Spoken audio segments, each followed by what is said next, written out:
जय हिंद साथियों, स्वागत है आप सभी का आपके अपने परिवार टॉपर्स विजन पर। तो जैसा कि आप सभी जानते हैं कि UP triple S C PET का जो पेपर 28-29 तारीख को लगा हुआ है, सिर्फ उसमें महज 10 दिन रह गए हैं। तो इसके लिए हमारी अंतिम रणनीति क्या हो सकती है, किस तरीके से हम तैयारी करें, हमें क्या पढ़ना चाहिए, क्या ना पढ़ें, तो इन सभी बातों के बारे में हम डिस्कशन करने वाले हैं। तो अगर बात की जाए UP triple S C PET की, तो आप इसमें क्या पढ़ सकते हैं अंतिम 10 दिन में। तो जैसे कि आपने इसका सिलेबस देखा ही होगा UP triple S C PET का, इसमें कुछ चुनिंदा टॉपिक दिए गए हैं। जैसे कि मान लीजिए हिस्ट्री है, तो हिस्ट्री में कुछ टॉपिक हैं उसके, जैसे कि गौतम बुद्ध, उनकी जीवनी और शिक्षाओं से संबंधित, महावीर स्वामी जीवनी और शिक्षाओं से संबंधित, अशोक, हर्षवर्धन, सिंधु घाटी सभ्यता, इस प्रकार से कुछ टॉपिक दिए गए हैं। तो मान लीजिए हम इसको कैसे तैयारी करें। तो मान लीजिए कि हमें सिंधु घाटी सभ्यता पढ़ना है, हम सिंधु घाटी सभ्यता को कैसे पढ़ेंगे।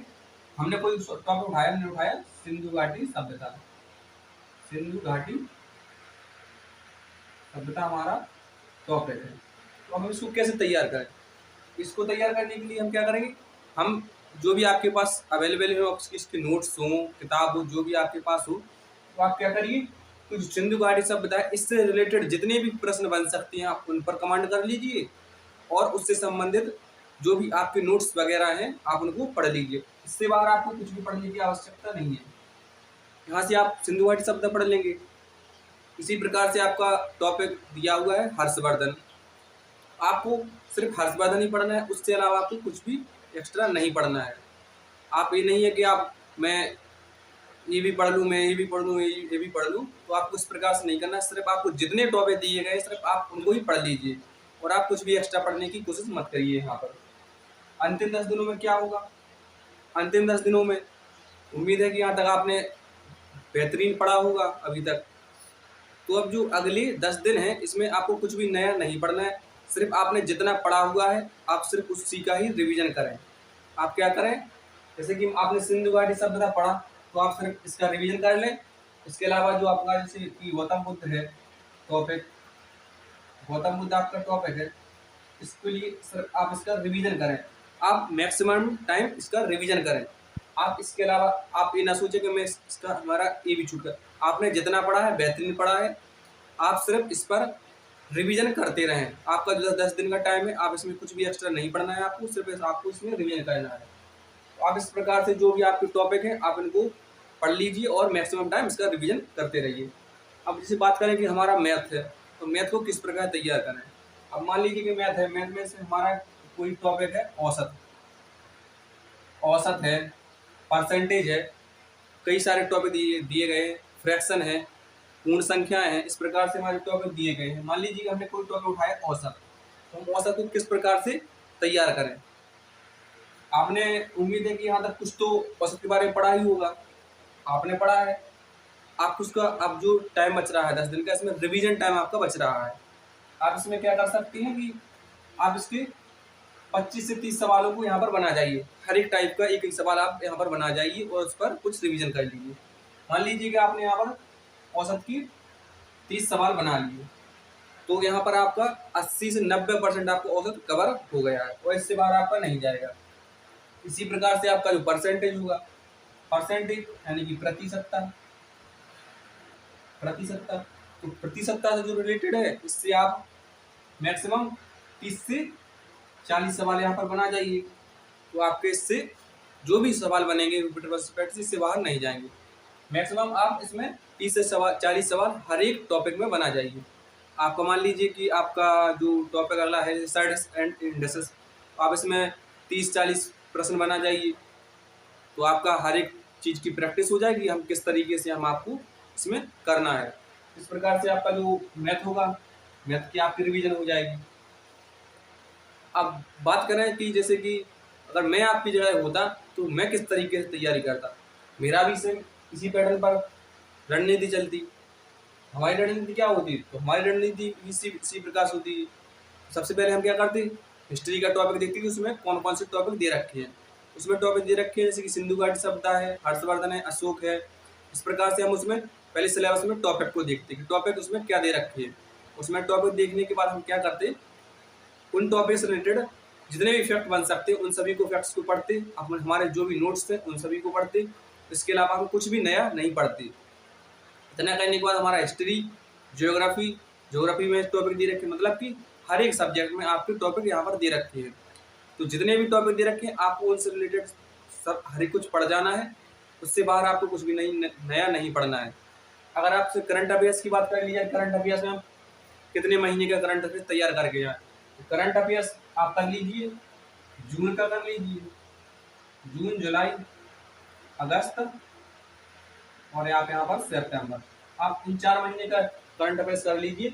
यहाँ पर आपके 8 से 9 क्वेश्चन आपके इन 4 महीनों से ही देखने को मिल जाएंगे। 8 से 9 क्वेश्चन आपके इन 4 महीनों से, आपके टोटल आपके करंट के 10 प्रश्न आने हैं। तो 8 से 9 क्वेश्चन आपके जून, जुलाई, अगस्त, सितंबर से देखने को मिल जाएंगे। क्योंकि पिछली बार जो हमने एनालिसिस किया था कि जो अक्टूबर में आपका पेपर हुआ था 15-16 अक्टूबर को, तो मैक्सिमम सवाल जो आपके पूछे गए थे अगस्त और जुलाई से पूछे गए थे। इसी प्रकार से हमारा इस बार भी अक्टूबर में पेपर हो रहा है 28 और 29 को। आपके जो प्रश्न बन सकते हैं मैक्सिमम आपके 4 या 5 महीने के बन सकते हैं। अब ऐसा तो है नहीं कि आपकी अक्टूबर में परीक्षा हो रही है आपके जनवरी के पूछ लीजिए, फरवरी के, तो ऐसा आपका बिल्कुल भी नहीं होगा। ज़्यादा पुराना करंट आपसे नहीं पूछा जाएगा। तो आप यहाँ पर जून, जुलाई, अगस्त और सितंबर का आप यहाँ पर करंट को तैयार कर लीजिए। आपका काम 8 से 9 सवाल का हो जाएगा। इतना आपको करने के बाद आपको मैक्सिमम टाइम रिवीजन करना है। इतना पढ़ लेंगे आप, इतना पढ़ने के बाद आप इसका बार बार रिवीजन करते रहिए, बार बार रिवीजन करते रहिए, कुछ भी नया नहीं पढ़िए। आप ये ना करिए कि हम मार्च का भी पढ़ लें, अप्रैल का ही पढ़ लें। पता चला कि आप मार्च अप्रैल का करने के चक्कर में इसका रिवीजन नहीं कर पाए और इसको आप छोड़ दें। ऐसा आपको बिल्कुल भी नहीं करना है। आप इसका मैक्सिमम टाइम रिवीजन करते रहिए, आपका करंट हो जाएगा। इसके बाद आप, और यदि यहीं पर बात कर ली जाए डीआई की, तो आपको यहाँ पर डीआई पर अच्छा खासा फोकस करना है। क्योंकि डीआई आपको पता है कि 20 नंबर में आपका डीआई पूछा जाएगा। तो आप अच्छी खासी इस पर डीआई पर प्रैक्टिस कर लीजिए। आपको डीआई पर क्या करना है, डीआई पर कम से कम आपको 100 से 150 सवाल की प्रैक्टिस करनी है।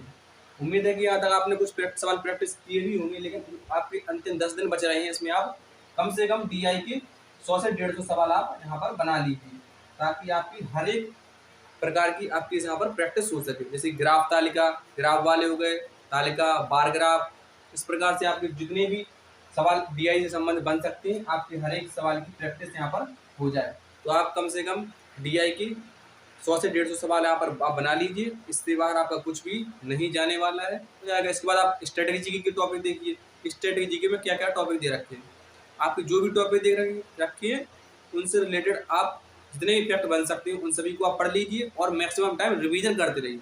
आपको जो अंतिम 10 दिन है इसमें आपको सिर्फ मैक्सिमम टाइम रिवीजन ही करना है। आपको इसमें कुछ भी नया नहीं पढ़ना है। इसमें क्या नहीं करना है, इसमें कुछ भी नया नहीं पढ़ना है, आपको मैक्सिमम टाइम रिवीजन ही करना है। अंतिम 10 दिन आप अपने आप को झोंक दीजिए। इससे कुछ नई वैकेंसियाँ पेट 2023 से देखने को मिलेंगी, जैसे कि लेखपाल हो गया, लोअर पीसीएस हो गया। तो लोअर पीसीएस के लिए आपको इसमें स्कोर को मैक्सिमम रखना पड़ेगा। आप इस अंतिम 10 दिन में क्या कर सकती हैं, आप मैक्सिमम टाइम रिवीजन कर सकती हैं, जिससे कि आपका स्कोर एक अच्छा हो सके, 85 प्लस आपका स्कोर जा सके। तो क्या करें, कंपटीशन की बात करेंगे। कंपटीशन इस बार कैसा रहेगा, तो जो पिछली बार की तुलना में कंपटीशन इस बार थोड़ा कम रहेगा, क्योंकि पिछली बार आपके फॉर्म भरे गए थे 37 लाख फॉर्म भरे गए थे और परीक्षा टोटल 25 लाख ने दी थी। लेकिन इस बार क्या है कि इस बार केवल 19-20 लाख की फॉर्म ही भरे गए हैं।